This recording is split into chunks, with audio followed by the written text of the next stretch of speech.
أكبر الله. بسم الله الرحمن الرحيم. الحمد لله والصلاة والسلام على رسول الله وعلى آله وصحبه ومن والاه. أصالة عن نفسي ونيابة عن إخواني الذين يعملون في قناة شبكة سلام الإعلامية، أتقدم بالتهنئة لجميع المسلمين في أنحاء العالم بمناسبة عيد الفطر المبارك لعام 1442، سائل الله تبارك وتعالى أن يجعله عيدا مباركا ونصرا وعزا للإسلام والمسلمين، كما أسأله سبحانه وتعالى أن يتقبل منا ومنكم الصيام والقيام والدعاء، وكما أسأله سبحانه وتعالى أن يزيد لهذه الأمة عزا وتمكينا، وكما أسأله سبحانه وتعالى أن يوفقنا وإياكم مزيدا إلى فعل الخيرات، وأسأله سبحانه وتعالى أن يعيننا أن يكون لما قمنا به من أعمال صالحة مشاريع الأكارم في شهر رمضان المبارك معينا لنا على الثبات وعلى الاستقامة والاستمرار حتى نلقى الله سبحانه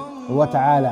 فهنيئا لكم ثم هنيئا لكم بهذا العيد المبارك، كما أسأله تبارك وتعالى في هذه اللحظات الطيبات مشاهدي الأكارم أن يرفع عنا وباء كورونا ويرفع عنا جميع البلايا، وأن بعد البلاء يأتي الخير، ونسأله سبحانه وتعالى أن يمطر علينا ويصب علينا من الخير صبا صبا، وأن يجعله سبحانه وتعالى لنا خيرا، وأن يجعله رفعة لنا. ومن مات في كورونا نسأل الله سبحانه وتعالى أن يتغمدهم بواسع رحمته وأن يجعلهم شهداء.